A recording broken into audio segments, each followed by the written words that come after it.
pertanyaannya, kenapa Ustadz saya selalu berdoa tapi rasa-rasanya nggak terkabul? Kenapa saya selalu meminta tapi kok ditundanya begitu lama? Mintanya sudah bertahun-tahun tertentu, memohonnya sudah lama, tapi sampai sekarang belum terkabulkan juga. Barangkali, mohon maaf, kita akan termasuk dalam golongan yang mungkin bukan sekedar ditunda dengan panjang, tapi boleh jadi termasuk yang ditolak doanya. Karena prinsip doa itu seharusnya terkabul, tapi ada orang-orang tertentu yang tatkala meminta, Allah tidak akan mengabulkannya sepanjang hidupnya kalau dalam masih keadaan seperti itu. Siapa mereka? Bagaimana supaya kita menghindarinya? Dan hebatnya, mohon maaf, sekhusyuk-khusyuknya antum berdoa, meminta bahkan setelah tahajud, kalau memiliki sifat ini, bahasa hadisnya sampai kapanpun gak akan pernah dijawab. Jadi nanti kita akan evaluasi kalau ada di antara kita saat ini yang sering kali berdoa meminta padahal sudah menangis, bangun sholat tiap malam, boleh jadi belum terkabul atau tidak terkabul karena punya sifat-sifat yang mungkin kita akan tampilkan. Baik, ini bagian yang pertama. Sudah? Catat dulu dalilnya karena saya tidak cantumkan di sini. Ya, saya tidak cantumkan. Satu, dicatat dulu dalilnya supaya tidak lupa. Mau yang panjang, yang pendek? Yang pendek, yang ada terjemahan yang Arabnya aja. Terjemahan baik. Al-Arba'in An-Nawawiyah. Al-Arba'in ya, cuma 42 hadis dan pendek banyak terjemahannya. Al-Arba'in An-Nawawiyah nomor ke-10. Hadisnya nomor 10. Itu diambil dari hadis Muslim nomor hadis 1051. Jadi Imam An-Nawawi mengambil hadis di hadis Muslim nomor hadis 1051, ditempatkan di kitabnya Al-Arba'in posisi nomor 10. Sudah? Yang kedua, masih tadi Al-Baqarah 186, Quran surah 2 Al-Baqarah 186. Kemudian Al-Isra surah 17, Al-Isra surah 17 ayat 110, ayat 110. Kemudian Adz-Dzariyat, Adz-Dzariyat ini contohnya surah 51 ayat 55 sampai dengan 60 terakhirnya. 55 sampai dengan 60. Sudah? Baik. Nah, sekarang mari kita lihat dan kita evaluasi dan kemudian kita berhenti di titik ini. Bapak dan Ibu sekalian, di antara sunnah Nabi setelah kita tahajud, kemudian kita duduk khusyuk beristighfar, lalu memohonkan hajat kita kepada Allah Subhanahu wa ta'ala yang ingin kita mohonkan. Penting diketahui, sebelum kita memohon kepada Allah, ada sunnah Nabi yang lain terkait dengan adab-adab berdoa. Bagaimana supaya berdoa itu mudah sampai kepada Allah, cepat diterimanya dan langsung dikabulkannya. Baik. Bagian yang pertama, ini sunnah Nabi-nya. Hendaklah setiap orang yang berdoa mempersiapkan perangkat dirinya dengan halal dan baik. Saya ulang, hendaknya setiap orang yang akan berdoa mempersiapkan perangkat dirinya. Perangkat diri itu berarti pakaiannya ya. Kemudian apa yang dia kenakan, apa yang dia makan ya, apa yang ada di sekitarnya. Jadi sebelum berdoa pastikan dulu itu halal, pastikan baik ya. Jadi jangan sampai misalnya antum berdoa sudah menangis terseduh-seduh, disebut nama Allah Asmaul Husna, dipanjatkan di pertengahan malam, tapi pakaiannya haram, makanannya haram, yang dikenakannya haram, sajadahnya haram. Bagaimana bisa dijawab itu? Apa dalilnya? Hadis riwayat Muslim nomor hadis 1051 di Al-Arba'in nomor ke-10. Hadisnya dari Abu Hurairah. An Abi Hurairah radhiyallahu anhu qala. Hadis ini disampaikan dari Abu Hurairah, semoga Allah memberikan ridha kepadanya. Qala Rasulullah sallallahu alaihi wasallam, Rasulullah sallallahu alaihi wasallam pernah bersabda, "Innallaha thayyibun la yaqbalu illa thayyiban." Sungguh Allah itu maha baik, sifatnya baik, keadaannya baik. Karena Allah itu sifatnya baik, maka tidak akan pernah menerima apapun kecuali dari yang baik-baik. Diingat, doa itu sangat suci, akan berlabuh di tempat yang suci. Allah yang maha suci tidak akan menerima doa itu yang berasal dari yang tidak suci. Jadi sebelum antum berdoa, sucikan dulu diri kita, sucikan perangkat kita, apa yang kita kenakan, apa yang kita gunakan. Kemudian Nabi menyampaikan, wa innallaha amaral mu'minina bima amara bihil mursalin, dan Allah memerintahkan kepada orang-orang yang beriman dalam hal berdoa seperti perintahnya kepada para rasul yang diutus. Kenapa doa disandingkan dengan iman? Ingin menunjukkan pesan bahwa satu, hanya orang yang punya keimanan yang kuat yang mau khusyuk berdoa kepada Allah. Artinya kalau antum dalam hidup tidak pernah berdoa, ada sesuatu yang salah dalam imannya. Dan yang terakhir, perhatikan, setelah membacakan 2 ayat Quran, ada yang menarik. Thumma dzakara rajula, kemudian mengisahkan tentang kisah seorang laki-laki yutilus safar, dia menempuh perjalanan yang panjang. Di antara syarat diijabah doa dengan cepat orang yang dalam keadaan safar. Karena itu saya sangat mohon sebesar-besarnya, kalau ada orang yang sedang safar, awas beda ya, antara safar dengan zahab itu lain.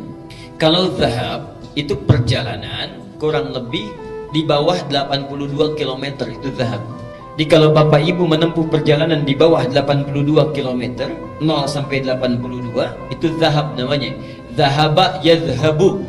Ana al-yawm adhhab ila Jami' al-Azhar. Saya hari ini akan pergi ke Masjid Al-Azhar. Dekat ya, nggak sampai 80 kilo. Itu zahab. Tapi kalau lewat dari situ, apalagi panjang sekali, sudah zona waktunya berubah, itu disebut dengan safar. Safar. Orangnya disebut dengan musafir. Kalau orang sudah musafir, sudah safar, berlaku beberapa ketentuan hukum. Satu, boleh dia menjama', bahkan boleh dia qasar. Lihat An-Nisa misalnya di ayat 101 disebutkan di sana, wa idza darabtum fil ardi falaysa 'alaikum junahun an taqsuru minas shalah. Kalau Anda bepergian di muka bumi dengan jarak yang cukup jauh, tidak ada dosa kalau ingin mengqasar salat. Yang kedua, ini yang paling hebat, dan ini yang harus betul-betul kita renungkan dan praktekkan. Dalam keadaan safar itu, Allah akan cepat mendengar dan mengabulkan doa yang dipanjatkan. Jadi kalau bapak ibu sedang safar, daripada banyak membicarakan hal yang tidak perlu, lihat sana sini dikomentari, kadang-kadang menggosipkan orang lain, tinggalkan yang tidak penting. Kenapa tidak diisi dengan zikir dan doa? Barangkali cara Allah saking sayangnya kepada kita, orang lain doanya belum dikabulkan, ibu bapak dibuat safar supaya saat safar itu Allah mengabulkan doa yang belum terkabul itu.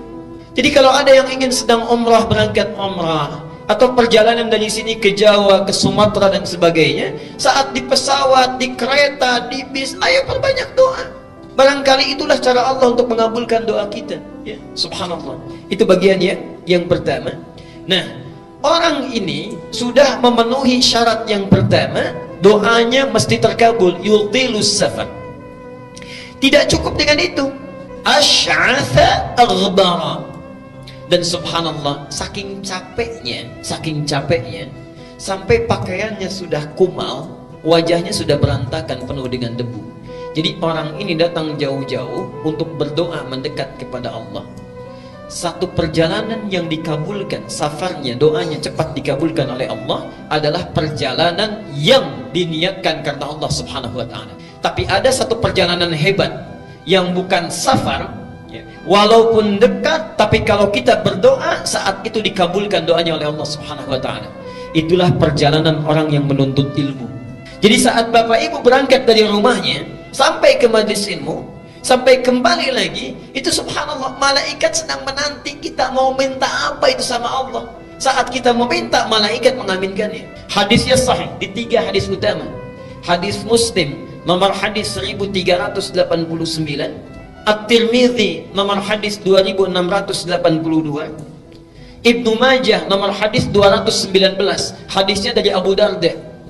Ini ada orang yang jalan kaki dari Madinah datang ke Syam, ke Syria, Damaskus ya.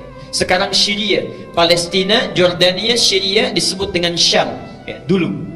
Datang ke sana karena mendengar informasi ada sahabat Nabi Abu Darda, Umar nama aslinya ya.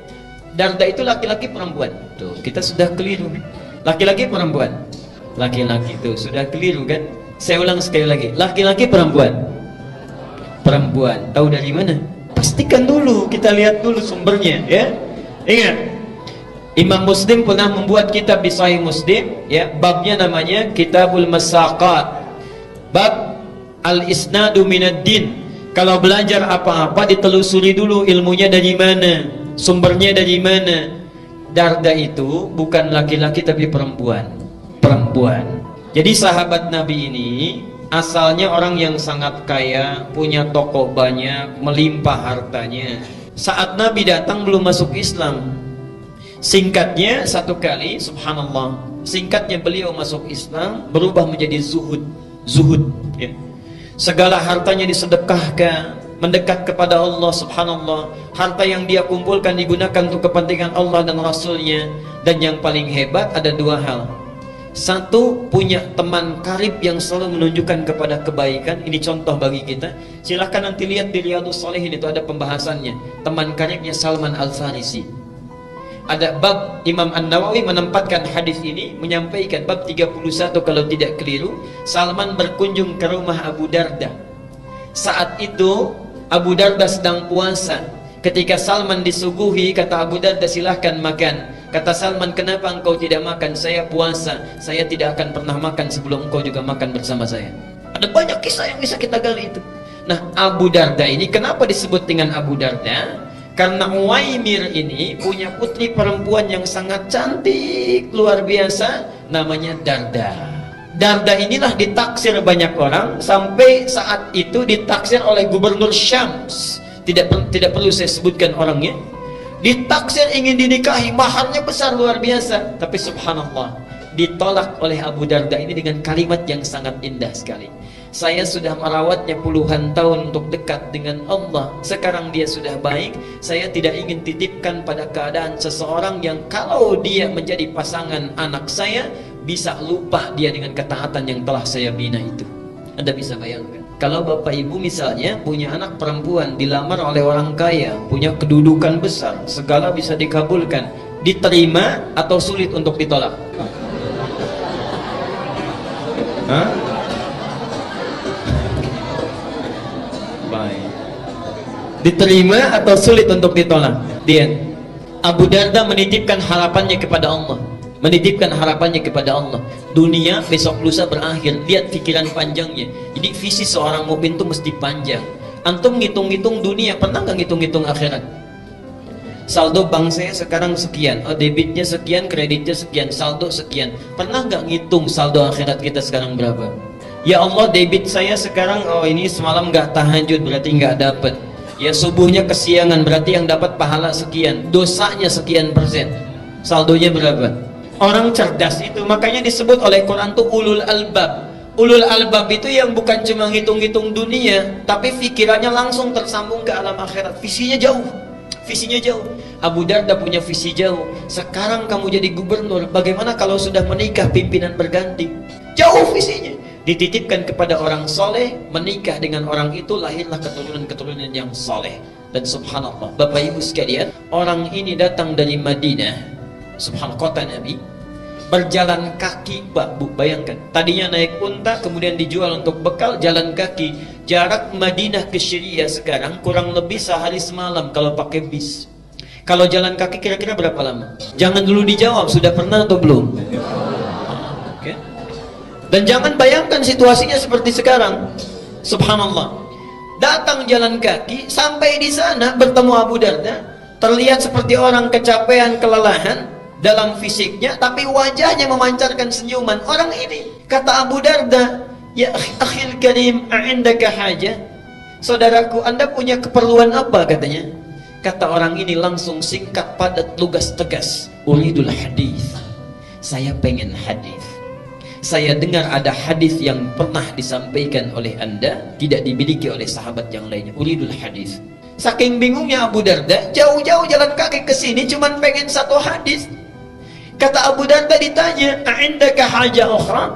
Apa Anda tidak punya kebutuhan yang lainnya? La, faqat uridul hadis. Tidak, saya cuma pengen hadis saja. Menjaga keikhlasannya, tidak melekatkan dengan motif yang lainnya. Uridul hadis. Subhanallah. Perhatikan, orang jalan kaki tidak ada fasilitas yang memadai untuk mendapatkan satu hadis saja ditempuh perjalanan. Untuk dapat satu hadis, antum yang fasilitasnya banyak, yang punya sepeda, yang punya motor, masjidnya bahkan ada yang di samping rumahnya, saat taklim fasilitasnya bagus, direkam juga, ustadznya datang sendiri, masih nggak mau tersentuh untuk taklim. Dengan cara apa lagi? Dengan cara apa lagi mesti difasilitasi? Dan itu bukan 1-2 hadis, kadang-kadang satu pertemuan bisa 3-5 hadis. Ada muridnya Imam Malik datang, saya ingin hadis katanya. Ditolak oleh Imam Malik, tidak. Nunggu di luar sampai bosan, kata Imam Malik pada yang bantu beliau, khadim beliau, cambuk dia katanya. Cambuk ini bukan marah, untuk menguji kira-kira masih bertahan gak. Ketika dicambuk sampai 40 kali, dicambuk, Anda zalim kepada saya, kata orang ini. Saya sudah menjual apa yang saya punya. Jadi orang ini menjual apa yang dia miliki, kekayaannya dan sebagainya, hanya untuk menempuh perjalanan supaya belajar hadis pada Anda. Anda zalim pada saya. Baik ya. Kata Imam Malik, kalau begitu saya ingin balas kezaliman saya. Apa yang bisa saya lakukan? Berikan saya hadis sesuai dengan cambukan yang telah tadi diberikan. Jadi dicambuk 40 kali, minta 40 hadis. Begitu disampaikan 40 hadis oleh Imam Malik, kata orang ini, tolong cambuk saya lagi sebanyak-banyaknya. Belum cukup hadisnya. Ada orang yang dicambuk sekedar untuk belajar. Antum tidak pernah dicambuk, dikasih fasilitasnya, bahkan hari Kamis dikasih takjilnya, dikasih buka puasanya, dikasih bukunya, dikenyangkan perutnya, ustadznya datang. Tadi ada pertanyaan, yang nggak puasa boleh buka nggak? Boleh. Gampang, di sini manhajnya sederhana. Yang nggak puasa buka, yang mau dimakan, yang puasa yang makannya. Singkat ya. Baik. Sekarang perhatikan. Jadi orang ini ketika datang langsung disampaikan hadisnya. Hadisnya tentang ta'lim. Ini yang hebat. Yang dalam perjalanan tidak mengenal jauh, dekat pun doanya dikabulkan. Man salaka tariqan yaltamisu fihi ilman sahhalallahu lahu tariqan ilal jannah. Jangan baca sampai di sini, lihat yang di Ibnu Majah. Wa innal malaikata la tad'u ajnihataha ridan li talibil ilmi wa hatta al-hitana allati fil bihar. Orang yang menyiapkan dirinya menempuh satu perjalanan. Salaka itu mau dekat mau jauh saya tempuh. Ya. Jadi orang yang serius menyiapkan dirinya menempuh satu jalan, yaltamisu fihi ilman. Kalimat iltamasa itu bukan sekedar belajar, menyiapkan perangkatnya supaya bisa diraba, dicatat, dilihat. Perhatikan, sahhalallahu lahu tariqan ilal jannah. Balasan pertama, Allah akan mudahkan langkahnya menuju surga karena ilmunya. Yang kedua, perhatikan, wa innal malaikata, setiap dia akan berangkat, malaikat itu membentangkan sayapnya ridhan li talibil ilmi, memberikan ridha kepada para penuntut ilmu. Ridhanya malaikat itu punya 2 makna. Satu, memohonkan ampunan, al-istighfaru lahu.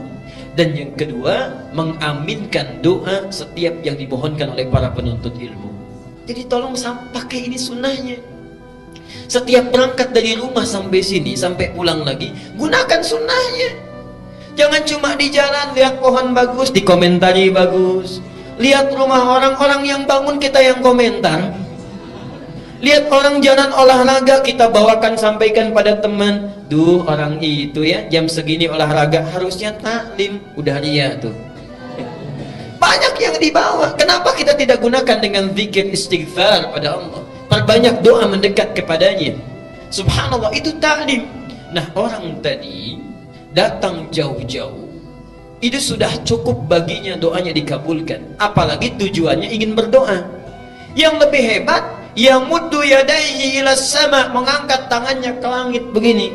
Thumma qala, kemudian mengatakan, ya Rabb, ya Rabb, disebut asmaul husna. 3 syarat doa mestinya terkabul dengan cepat. Apa kata Nabi? Fa anta yustajabu lidzalik. Gimana doa kamu bisa dijawab? Famat'amu haramun wa mashrabu haramun wa malbasu haramun wa ghudhiya biharamin.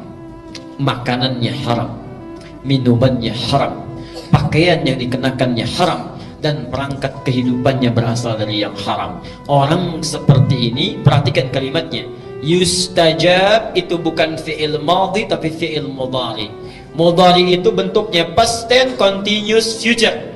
Jadi orang ini kapanpun meminta, sesulit apapun, menangis darah apapun, gak akan pernah dijawab oleh Allah Subhanahu wa ta'ala selama perangkat hidupnya itu haram. Karena itu bertakwalah kepada Allah. Kita berhenti dulu di bagian yang pertama ini. Jadi kalau antum ingin segera dikabulkan doa oleh Allah, maka coba lihat diri kita sebelum berdoa. Ada yang haram tinggalkan, yang kurang perbaiki, yang sudah bagus pertahankan dalam kehidupan.